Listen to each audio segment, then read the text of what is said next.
नमस्ते। मैं रश्मि विश्वास। आज हम मुंशी प्रेमचंद जी की एक बहुत ही खूबसूरत और दिल को छू लेने वाली कहानी परीक्षा पर चर्चा करने वाले हैं। ये कहानी कोई आम पाठ नहीं है, बल्कि जीवन को समझने का एक बहुत बड़ा और गहरा नजरिया है। तो चलिए इस दिलचस्प कहानी के परतों को खोलते हैं और इसके छिपे हुए अर्थों को समझते हैं। आज हम इस कहानी को इन मुख्य पड़ावों में समझेंगे। पहले दीवान की खोज, फिर उम्मीदवारों का दिखावटी व्यवहार, हॉकी का दिलचस्प मैच, एक किसान का संघर्ष, सच्चा चरित्र और आखिर में अंतिम परिणाम। तो चलिए बिना किसी देरी के शुरू करते हैं। भाग 1, दीवान की नई खोज। आइए देखते हैं कि नए उत्तराधिकारी की तलाश कैसे और क्यों शुरू होती है। कहानी की शुरुआत में हम देखते हैं कि रियासत देवगढ़ के दीवान सरदार सुजान सिंह अब बूढ़े हो चले हैं। उन्हें एहसास हो गया था कि अब राजकाज संभालना उनके बस की बात नहीं रही। वो सीधे राजा साहब के पास गए और बड़ी ही विनम्रता से बोले कि उन्होंने 40 साल तक पूरी ईमानदारी से सेवा की है, लेकिन अब शरीर साथ नहीं दे रहा, इसलिए उन्हें उनके पद से मुक्त कर दिया जाए। राजा साहब ने उनकी बात मान तो ली, पर एक बड़ी ही दिलचस्प शर्त रख दी। शर्त ये थी कि रियासत के लिए नया दीवान उन्हें खुद ही खोजकर और परख कर लाना होगा। अब देखिए, आगे बढ़ने से पहले इस हिस्से में आए दो बड़े ही खास शब्दों को समझना बहुत जरूरी है। नीति कुशल और नेकनामी। नीति कुशल का मतलब है नीतियों को बनाने और उन्हें लागू करने में एकदम माहिर होना, और नेकनामी का मतलब है एक अच्छी साख या यश। असल में दीवान साहब को डर था कि इस ढलती उम्र की कमजोरी में अगर कोई भूल चूक हो गई तो जिंदगी भर की कमाई हुई ये नेकनामी बस पल भर में मिट्टी में मिल जाएगी। सोचिए, अपनी जिम्मेदारी को लेकर वो कितने गंभीर और ईमानदार थे। तो राजा साहब की शर्त के बाद दीवान साहब ने पूरे देश के मशहूर अखबारों में एक विज्ञापन छपवा दिया। और इस विज्ञापन की लाइनें जरा ध्यान से सुनिए। इसमें साफ साफ लिखा था कि उम्मीदवार का ग्रेजुएट होना जरूरी नहीं है, लेकिन उसका सेहतमंद होना बहुत जरूरी है। विद्या का कम परंतु कर्तव्य का अधिक विचार किया जाएगा। ये लाइन बहुत कुछ कह जाती है। इसका मतलब है कि शासन चलाने के लिए आज की इन आधुनिक किताबी डिग्रियों से कहीं ज्यादा शारीरिक सहनशीलता और काम के प्रति सच्ची लगन को अहमियत दी जा रही थी। भाग 2, दिखावटी व्यवहार। चलिए देखते हैं कि इस अनोखे विज्ञापन का लोगों पर क्या असर हुआ। अब इस अनोखे विज्ञापन ने तो जैसे पूरे मुल्क में तहलका ही मचा दिया। हर रेलगाड़ी से उम्मीदवारों की भीड़ ऐसे उतरती थी जैसे कोई मेला लगा हो। कोई पंजाब से आ रहा है तो कोई मद्रास से। सब नए नए फैशन वाले एकदम सजे धजे देवगढ़ पहुंच गए। और मजे की बात तो यह है कि सैकड़ों लोग बिना किसी खास डिग्री के सिर्फ अपनी किस्मत आजमाने आ गए थे, क्योंकि उन्हें लगा कि भाई ये तो बस 1 महीने की ही बात है। अब यहाँ जो सबसे मजेदार बात सामने आई ना, वो था इन उम्मीदवारों का बनावटी व्यवहार। जब उन्हें मालूम था कि 1 महीने तक उनकी हर एक हरकत पर नजर रखी जा रही है, तो सबके सब एकदम परफेक्ट इंसान बनने की कोशिश में जुट गए। जो लोग आमतौर पर सुबह 9 बजे तक मजे से सोते थे, वो अब तड़के उठकर बगीचे में टहलने लगे। जिन्हें किताबों से सख्त नफरत थी, वो बड़े बड़े ग्रंथ खोलकर ऐसे बैठ जाते जैसे कितने बड़े ज्ञानी हों। और तो और जो लोग अपने नौकरों पर दिन रात चिल्लाते थे, वो भी आप और जनाब करके बात कर रहे थे। मतलब असल जिंदगी में उनका चरित्र कुछ और था, और यहाँ बस एक शानदार दिखावा चल रहा था। यहीं पर हमें सदाचार और झंझट जैसे शब्दों का असली मर्म समझ आता है। सदाचार मतलब अच्छा बर्ताव, नेक आचरण, और झंझट मतलब कोई फालतू की परेशानी या बोझ। उन उम्मीदवारों के लिए ये जो नम्रता और अच्छा बर्ताव था ना, वो कोई उनके अंदर की अच्छाई नहीं थी, बल्कि महज 1 महीने तक झेला जाने वाला झंझट था। वो बस यही सोच रहे थे कि किसी तरह ये नाटक खत्म हो और नौकरी मिले, फिर कौन पूछता इस सदाचार के मुखौटे को। भाग 3, हॉकी का खेल। आइए समझते हैं कि एक साधारण से खेल के पीछे असली मकसद क्या था। तो एक दिन इन नए फैशन वाले युवाओं को सूझी कि चलो आपस में हॉकी का एक मैच हो जाए। रियासत देवगढ़ में तो ये खेल बिल्कुल नया और निराला था। सब एकदम पूरे जोश में मैदान में उतर गए। लेकिन आपको क्या लगता है, ये सिर्फ एक खेल था? बिल्कुल नहीं। ये असल में अपनी फुर्ती, अपनी आधुनिकता और फिटनेस को दीवान साहब के सामने बढ़ा चढ़ाकर दिखाने का एक सोचा समझा तरीका था। इस पूरे खेल के पीछे खुद को सबसे बेहतर साबित करने का अहंकार और एक गहरा स्वार्थ छिपा हुआ था।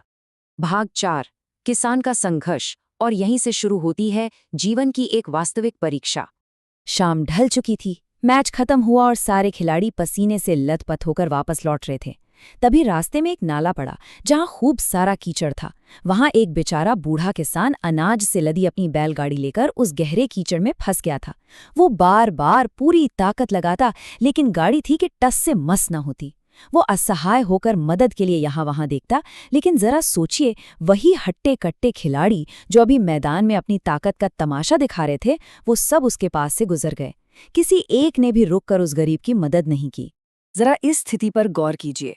यहाँ दो एकदम विपरीत चीजें हमारे सामने आती हैं। एक तरफ इन आधुनिक पढ़े लिखे उम्मीदवारों का घमंड और स्वार्थ है, जिन्हें सिर्फ अपने साफ कपड़ों और अपनी थकान की पड़ी थी।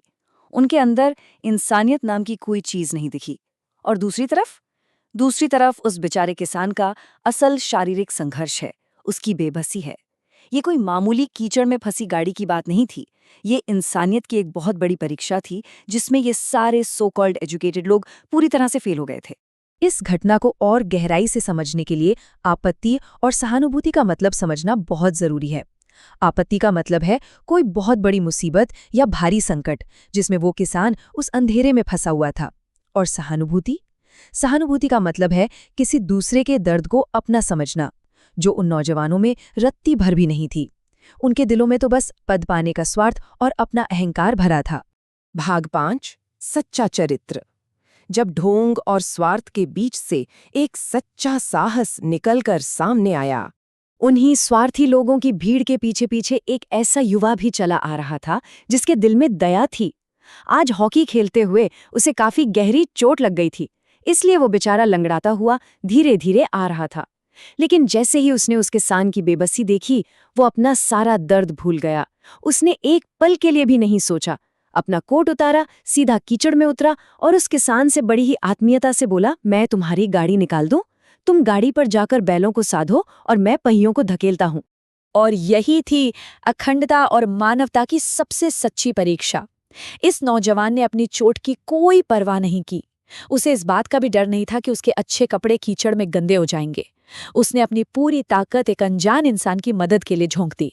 सबसे बड़ी बात, वो कोई दिखावटी मुखपटा पहनकर नहीं आया था। उसने अपनी सच्ची और स्वाभाविक इंसानियत तब दिखाई जब उसे लगा कि उसे कोई जज नहीं कर रहा है, कोई उसे देख नहीं रहा है। इस नौजवान के चरित्र को हम दो बेहतरीन शब्दों में बांध सकते हैं, उदारता और आत्मबल।